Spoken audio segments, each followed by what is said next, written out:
All right, welcome back, everybody, to episode 4. It is October 3rd, 2023, the year of our Lord. Hello, Harriet. How you doing?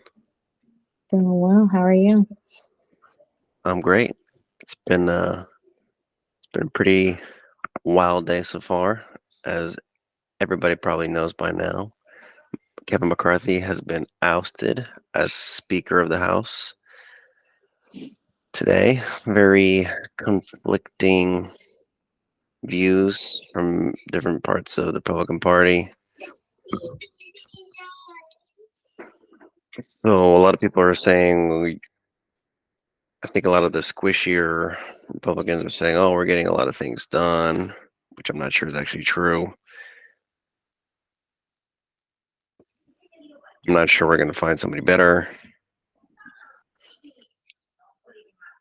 I think in the beginning of the day, they thought it wasn't even going to be possible to do To it. oust him? hmm Mm. Like they didn't have the votes. Like McCarthy tweeted, "Bring it on!" at one point today, and then Gaetz Oof. later on tweeted back, "Brought it."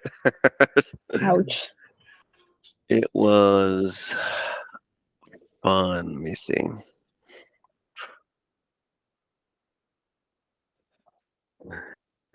It was a fun time.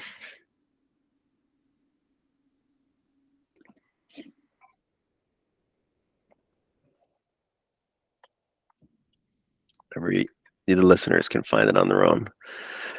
But yeah, so he's out. A lot of the uniparty Republicans, like, we're already doing good things. This is just a publicity stunt. During the debate on C-SPAN, I watched a lot of it. They were going back and forth, and it's basically just a Republican debate versus people who wanted Hmm. to keep him in, and people and Matt versus pretty much just Matt Gaetz by himself. And he could have called up other people, but he didn't. He just responded to everybody. Hmm. And they were just saying that it's gonna show weakness. The party is divided. Um, we've done X, Y, and Z things. McCarthy's a good guy. Some stupid woman, Republican from New York, was like, "He's a great leader. He's been there for me. Like when I've had loss in my family and this and that, the other thing." And it's like, and then Matt responded, "This is not an attack on McCarthy, the person. This is an attack on his job performance." And I think the real tipping point that actually brought this vote was a bill that they had been going back and forth on for days to remove the ability to give that funding to Ukraine. Mm. That apparently there was McCarthy had agreed with somebody that the money that's in that bill that's for the border could also be used for Ukraine. And one of the biggest issues back in January when they were going back and forth trying to even select the speaker to begin with. Remember they had those like 15 different votes. Was one subject, bills, and Matt was like, "This is an example of log rolling in at the last minute Ukraine funding into a bill that's supposed to be for our borders." He's like, "We don't Yeah. need bills like this or bills where you have the Department of Education, the Department of Homeland Security, this department, that department, all in one bill." Yeah. So he was making pretty good arguments, and some of the Republican representatives were talking about a bill that we passed that they were proud of, and I was like, I think the only Republicans proud of that bill are the Republicans in this room. I don't think Republicans outside of Capitol Hill and the rest of the country are feeling the same way you guys are. And I was like, damn, roast, get his ass. Yeah. So he made a lot of good points. Um, I'm very curious as who they're going to nominate. Yeah, I mean, who are the prospects for that position? Do we even have any prospects right now? I don't think anybody. I'm sure there are prospects. I don't think there's been any leaks or news about who is in the running or who even wants it. I know Knowles. What do you do? He proposed that Matt Walsh be speaker. Matt Walsh be speaker? Oh, that would be wonderful. So they were going back and forth about that. It was pretty funny. I did hear that McCarthy's not going to run for re-election for speaker. So I guess he said, Yeah, "Forget this. This is enough. Screw you yeah. guys." I mean, I don't know. I thought I was under the impression that he was doing an okay job, but then again, I don't pay very close attention to what they do over there, just because I mean, what do they really do? But I immediately upon hearing about this whole issue, I was kind of, I mean, knowing Matt, like how Matt Gaetz is, and I agree with him on many, many, many things. And so it's kind of just giving him the benefit of the doubt and thinking, well, he probably has a good reason for doing what he did. But I mean, in terms of prospects, I feel like maybe that should have been thought about before doing this. I don't know.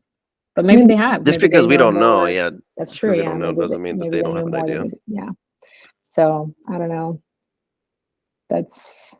I mean, why doesn't he run for speaker? Is that possible? He could.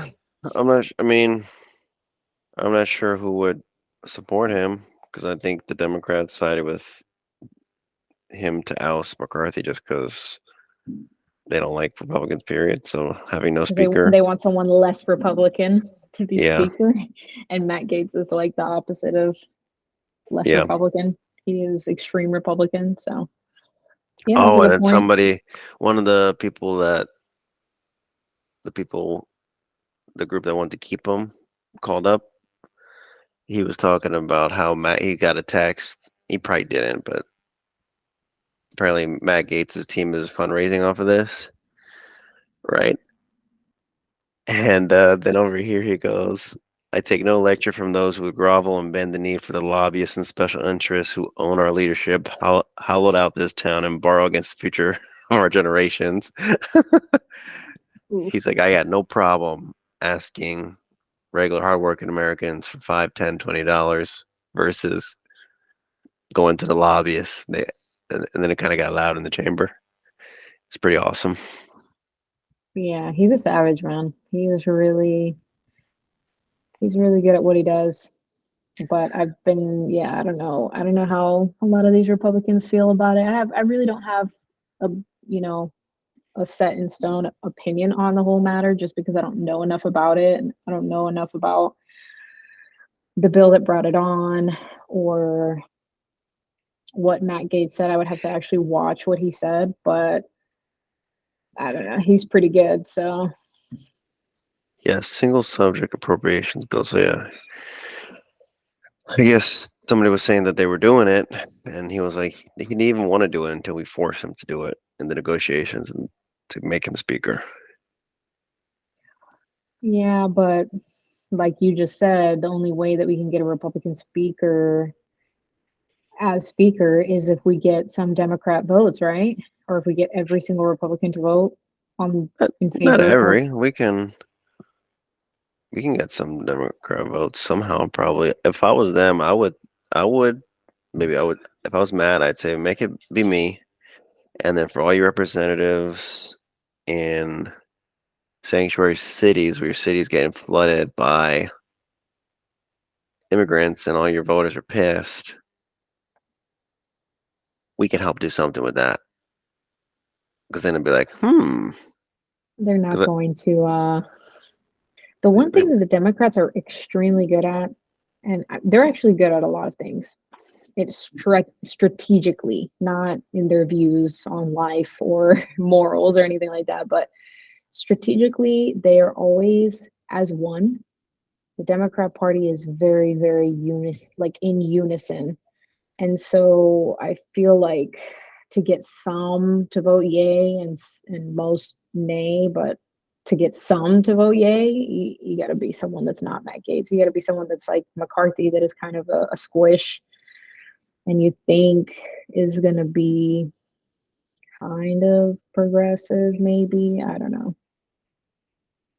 Yeah, freaking Jim Jordan needs to get off his ass and do it. I mean, even Jim Jordan is super hardcore too. He's like more hardcore than Matt Gaetz. I don't know that anybody. I mean, I don't know. Maybe we could get uh, enough people to vote him in, but I thought he wanted to stay where he was at, in the position he was at. Yeah, Isn't he like one of the head of the Judiciary the Committee, I Freedom? believe. Oh, okay. I Yeah, thought it was the Chairman Freedom Jim Caucus. Jordan. Well, the Freedom Caucus is kind of just a. I'm not sure if it's like an official thing or if that's just what they call each other. But those are like Jim Jordan, those people.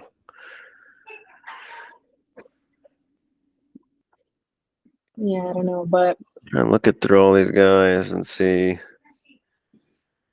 I'd love a Jim Jordan as speaker for sure. That'd be wonderful. But I is it going know. to happen? I don't think so. I think Lauren voted against vacating it today, and I think Marjorie Taylor Greene did also. Well, Marjorie Taylor Greene has been in favor of McCarthy becoming speaker since the beginning, I believe. Yeah. So I don't know how I feel about Marjorie Taylor Greene. I think I'm not she's sure cool. either. She's cool. She's Republican enough, I guess, but sometimes I feel like she's kind of squishy in some areas and a little naive as well. So I'm like, I don't know. So, I think Byron Donalds might be all right. I just don't know who these people support. This guy was being a weenie supporting McCarthy, Thomas Massey. I was like, oh god, this guy gonna cry. And this guy was like having a hissy fit when he closed everything up when it was ousted, when McCarthy was ousted. The people that were just getting called up to speak, I was like, man, there's a bunch of damn weenies in this party. oh my God, that's what I was saying the last episode, was that we have I so know. many weenies in our Republican Party right now. It's like you can pretty much count on the fact that our Republican Party will be squishy on things that are traditionally conservative and have been for many, many years.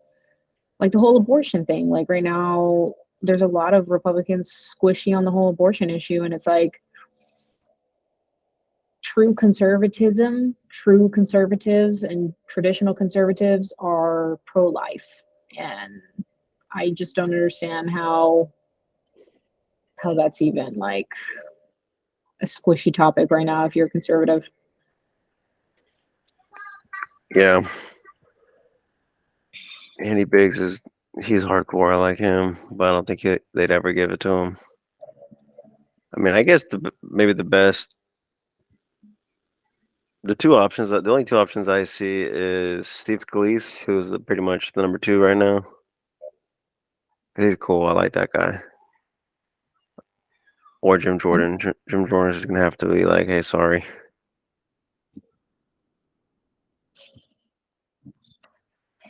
I don't know. Hopefully they get somebody good in, 'Cause I somebody think better than McCarthy. I think Because they would, if they ousted McCarthy and now they get somebody worse, oh no, you know. I'll kill Matt Gaetz. Oh well, maybe I shouldn't say that. Not really, but I'll be very upset. Listen live. Trump for speaker. Oh my God, these guys. He's not doing that. These people are so ridiculous.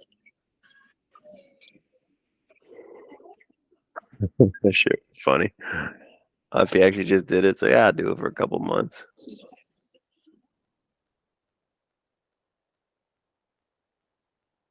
these people act like all the talking heads, like, oh, this is bad for our numbers and blah blah blah blah blah. It's like most people just hear about this and continue going on with their day, and they don't really care. You know, Yeah. the only people who make a big deal about it are the talking heads. In my opinion, this is great because there's no speakers and nothing can get done. Because the only thing these guys do is screw up and do things against the people. Yeah. So if nothing's happening, that's probably the best thing that can be happening. Yeah, I don't know. That's why I'm like, what do these people even do really? I'm not really even concerned about what they've got going on or Yeah, interested because, yeah, they don't really accomplish anything ever. yeah. So that's that. We'll see what happens. See who they start to nominate. Thought that was a funny meme to start off. And then we have this fool Jamal Bowman the other day. Was that Monday? Who pulled a fire alarm because something was going wrong with the vote. Oh my God, yeah, these people are so silly. Um, tons of people Clowning this try fool. are no, they're trying to defend this guy, saying like, "Oh, it's an honest mistake," and "Oh, I've done it before," and just saying all this nonsense. Is like, dude, it was a fire alarm. Let's take a step back for a second and let You, us understand that no matter what the wording said on the sign, no matter what the door said, no matter what anything said, a fire alarm is a fire alarm. It looks like a fire alarm. It says fire on it. When in your life have you ever been like, let me pull this fire alarm to open this door? even John Fetterman knows what a fire alarm looks like and how to use Well, it. yeah, and he's like a vegetable. So that doesn't it doesn't even make sense if you actually think about it. And then they said that in the video he like pulled it and then ran the opposite direction or some shit like that. So I don't know. I'm like, dude, really? And even if it was an honest mistake and it was, then it's like, okay, well, then you're dumb because when have you ever in your life thought it was okay to pull a fire alarm and been like, oh, yeah, this is going to get the door open so that I can go and vote for something? No. You know, he knew what he was doing. And if he didn't, then he's dumb and should not be in office. It is ridiculous how many people are trying to defend him. Yeah, I mean, it's indefensible. I mean, it's so clear what he was doing, Mm-hmm. and I mean, it's kind of dry. He should be. I think you can expel someone from the house, right? Yeah, I'm pretty sure. I'm not sure what exactly that is. You can't vote or what? Um, I don't know. I think they can just kick you out, can't they? If you do something like that, like commit a crime, which that is a crime to pull the fire alarm with to delay a vote for something. Yeah, I Isn't think that what so. expulsion is I think from office? Is like they literally kick you out. I don't know. Okay, I think so. I I think don't it know. is.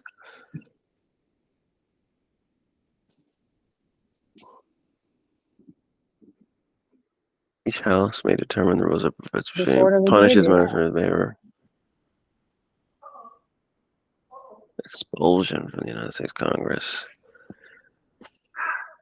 So you have to put a resolution to expel or censure a member.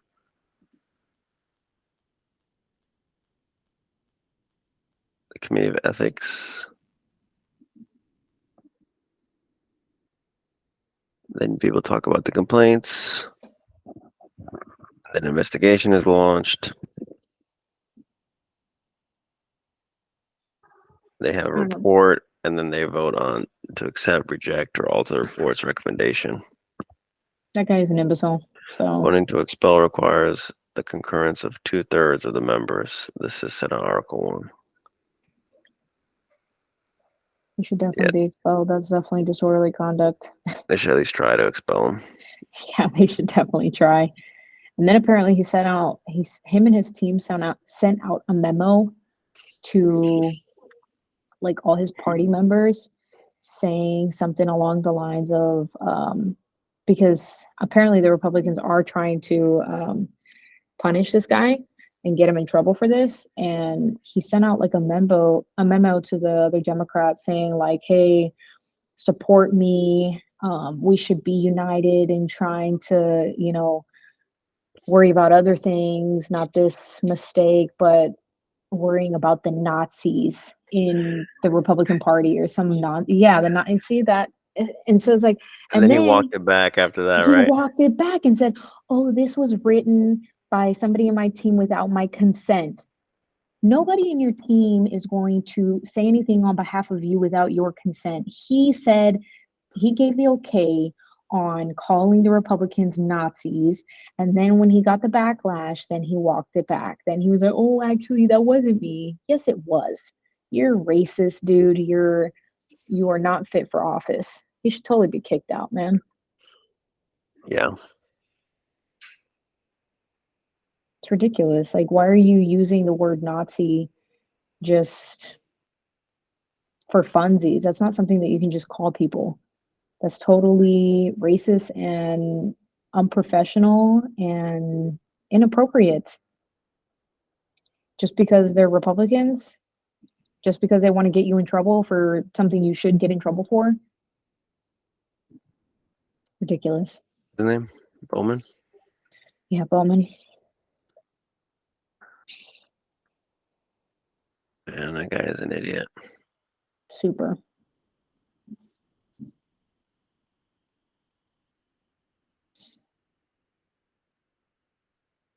Apparently, these idiots on The View says the Oh GOP my plot. god.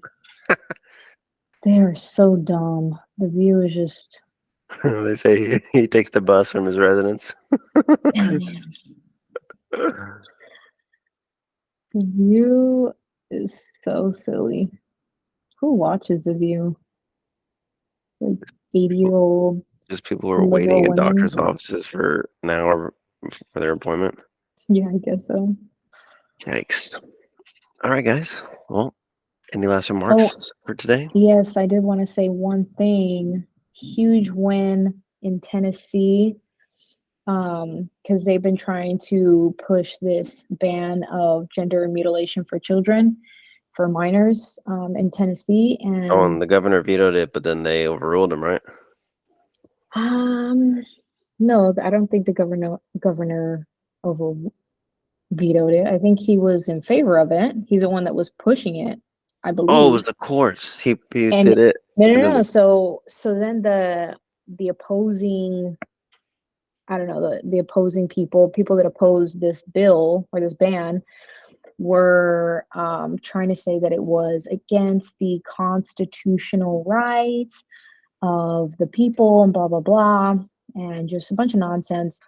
And then so they took it to court, I guess, and the Sixth Circuit Court in Tennessee said they gave like this whole like basically F you and your nonsense, and no, you don't have a constitutional right to mutilate your children. And basically, if the majority of the people in the state vote in favor of a certain thing, of a certain ban or whatever, then that overrides your parental. Because people were trying to argue that it's like, oh, it's a parental right that if a child wants something, then the parents should be able to decide. Meanwhile, they go against that all the time, because if a child wants to be affirmed in a certain gender but the parents don't want it, then they believe that the child should be taken away from the parents. So they're not even consistent with that. But that was the argument that they were bringing to the court, that, oh, if a parent says it's okay, then that should be the constitutional right as a parent. And then the court was basically like, no, the majority of the people in that state have voted in favor of a ban or in favor of something, then that overrides your right basically as a parent to mutilate your child. So just basically saying like, too bad, you don't have a right to get these gender affirming drugs and stuff for your children. And just overall, huge win for the trans youth issue. Yeah, I'm reading the ruling, and it also has to do with Kentucky. So I guess whatever, but whoever was suing who included, I guess something similar was passed in Kentucky. So Mm. it's all good to go in Tennessee and And Kentucky. it was like not even, if you if you see what they ruled, like what was said by the court, because a court gave a statement. And if you see what was said, oh my God, it is just so much. They went so much further than these squishy Republicans, would ever do or say, when they're just basically like, no, kids can't consent. But they just went like, boom, like point by point. Here is why your argument is invalid and doesn't make any sense. And just totally demolished the whole suit. It was wonderful. So big win for the conservatives there. That's great. That is a big Yeah. one. Mm-hmm. Good precedent that's set. Yeah, hopefully it holds consistent, and hopefully the more states that try to ban that nonsense, hopefully it stays consistent throughout all of those states, and they use that as a precedent instead of backing down, which Republicans are famous for doing, which is why we're such a squishy party right now. We're always backing down, can never be unified in anything. Yeah, this is a cool little statement from that article. Where is it? Summary. Let me know what you can see. Yeah.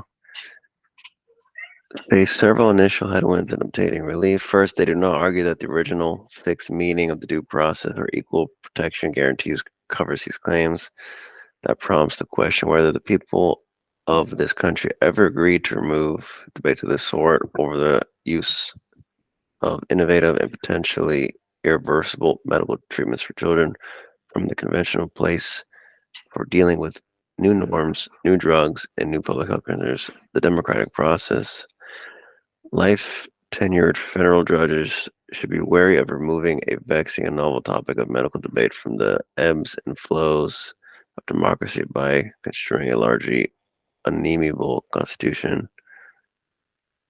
So I don't really know what that means, but the next one was good.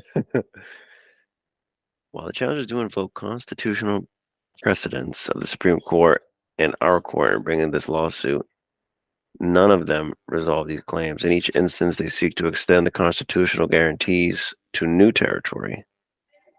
There is nothing wrong with that, to be certain, but this reality does suggest that the key premise of a preliminary injunction, a showing of a likelihood of success on the merits, is missing. So that's a pretty nice statement. Yeah, and then they said something along the lines, I believe, of that they have failed to even provide substantial evidence that it is beneficial treatment in the long term, or something to that effect. I believe they also mentioned something like that, like that basically this claim that this is beneficial psychologically for the patient. But it's like we don't actually know that, because all of the studies that have been done on it are all extremely biased, and usually they're asking patients how they feel within like a year of having had said surgeries or treatments. And it's like, yeah, if I did something less than a year ago, I'm probably going to have zero regrets, because I'm still trying to justify it to myself, still trying to convince myself that I made the right decision. But ask them 10 years later, how are they feeling? The answer is going to be very different. So I don't even think that they've proven with enough evidence that these treatments are even good or beneficial in any way. Yeah, was concerned the long-term harms of these treatments, some potentially irreversible, remain unknown and outweigh any near-term benefits because the treatments are experimental in nature and not supported by high-quality long-term medical studies. Yep. Ouch. Yep. Long-term, high-quality medical studies. Yep. That is what they're lacking, and that's basically they can't get that because once they get that information, it's going to totally be the opposite of what they're wanting it to say, which is that it is extremely harmful and in the long run, not at all something that we should be giving to these children or doing to these children. But so big win.